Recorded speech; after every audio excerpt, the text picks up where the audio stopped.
No cenário global, o cristianismo e o islamismo se destacam como as duas religiões dominantes. Do lado cristão, São Tomás de Aquino, conhecido como o doutor angélico da Igreja, em sua obra Suma contra os Gentios, refuta as heresias ensinadas por Maomé, o profeta mais importante do Islã. Aquino inicia sua análise afirmando: ele, Maomé, seduziu os povos com promessas referentes aos desejos carnais, excitados que são pela concupiscência. Segundo Aquino, Maomé atraiu seguidores ao prometer prazeres sensíveis, alinhando suas doutrinas aos impulsos naturais da carne. Ele argumenta que a religião islâmica tornou-se atraente ao incorporar permissões que suavizam as restrições morais comuns em outras tradições. Aquino aponta que Maomé formulou mandamentos que legitimavam certos prazeres, facilitando sua aceitação entre aqueles inclinados às paixões carnais. Um exemplo disso pode ser encontrado no Alcorão, na Surata 4:24. Também vos está vedado desposar as mulheres casadas, salvo as que tendes à mão. Tal é a lei que Alá vos impõe.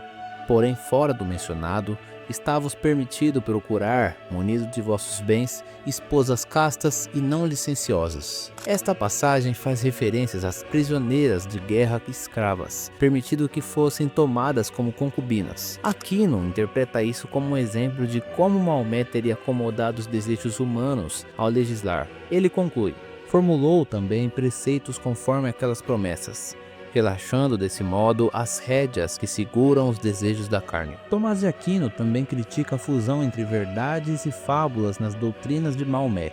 Ele menciona a Surata 5:110, que descreve feitos miraculosos de Jesus. Então Deus dirá: ó Jesus, filho de Maria, recordate de minhas mercês para contigo e para com tua mãe, de quando te fortaleci com o espírito da santidade, de quando falava aos homens tanto na infância como na maturidade, de quando te ensinei o livro, a sabedoria, a Torá e o Evangelho, de quando com meu beneplácito plasmaste de barro algo semelhante a um pássaro, e alentando-o, eis que se transformou com o meu beneplácito em um pássaro vivente, de quando com o meu beneplácito curaste o cego da nascença e o leproso, de quando com meu beneplácito ressuscitaste os mortos, de quando contive os israelitas, pois quando lhes apresentastes a evidência, os incrédulos dentre eles disseram: isto não é mais do que pura magia.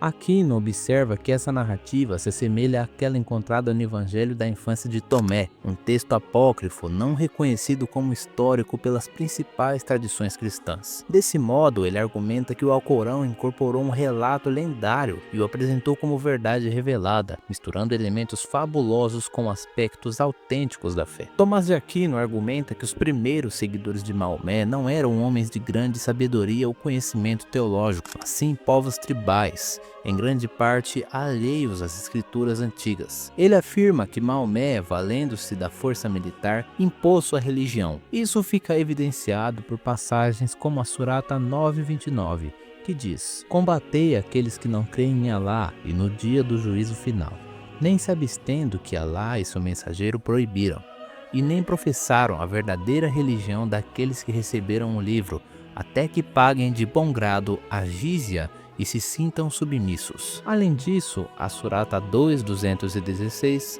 reforça a obrigação de lutar. O combate é prescrito a vós como um dever. Embora o repugnais, quiçá repugnais algo que vos seja melhor, quiçá gostais de algo que seja pior. Deus sabe disso, vós não sabeis. Tomás de Aquino faz uma observação direta e contundente. Nenhuma profecia do Antigo ou Novo Testamento antecipa a chegada de Maomé. Pelo contrário, ele teria corrompido as verdades reveladas anteriormente, misturando-as com fábulas e invenções próprias. O Islã, por sua vez, ensina que a Bíblia foi corrompida ao longo do tempo, mas de maneira contraditória, muitos muçulmanos ainda recorrem a trechos bíblicos para tentar provar que Maomé foi predito. Aquino observa com clareza que essa abordagem é um exemplo de manipulação intelectual. Maomé proibiu seus seguidores de lerem os textos antigos, para evitar que descobrissem as falsificações de suas doutrinas. Aquino aponta que Maomé proibiu seus seguidores de ler as escrituras antigas, talvez porque, ao confrontar o que realmente está escrito, pudessem descobrir as falácias e distorções que sustentam suas doutrinas. Portanto, segundo Aquino, A crença nos ensinamentos de Maomé não é sustentada por revelações genuínas, mas por distorções e manipulações. A base do Islã, nesse sentido, é erguida sobre um erro colossal e enganosas tentativas de forjar uma continuidade com a tradição bíblica. E agora, deixo-vos uma reflexão. Se Maomé realmente trouxe uma revelação divina, como pode ser que ele precise depender da Bíblia que, segundo sua própria doutrina, está corrompida? Se o Alcorão é a verdade final e suprema, como se justifica o fato de que seus seguidores e os seguidores de Maomé ainda busquem em textos que ele mesmo declarou falsificado a confirmação de suas alegações? Não é contraditório que a verdade tão absoluta e definitiva precise constantemente de validação das palavras que, segundo a narrativa islâmica, foram corrompidas? Ao proibir a leitura das escrituras antigas, Maomé não faz mais do que assegurar que seus seguidores nunca pudessem comparar o que lhes era ensinado com o que realmente estava escrito. Talvez a verdade que o Islã tanto busca esconder seja bem mais clara do que imaginam, e o que está sendo defendido não é um legado de revelações divinas, mas uma manipulação feita para servir a um propósito muito maior.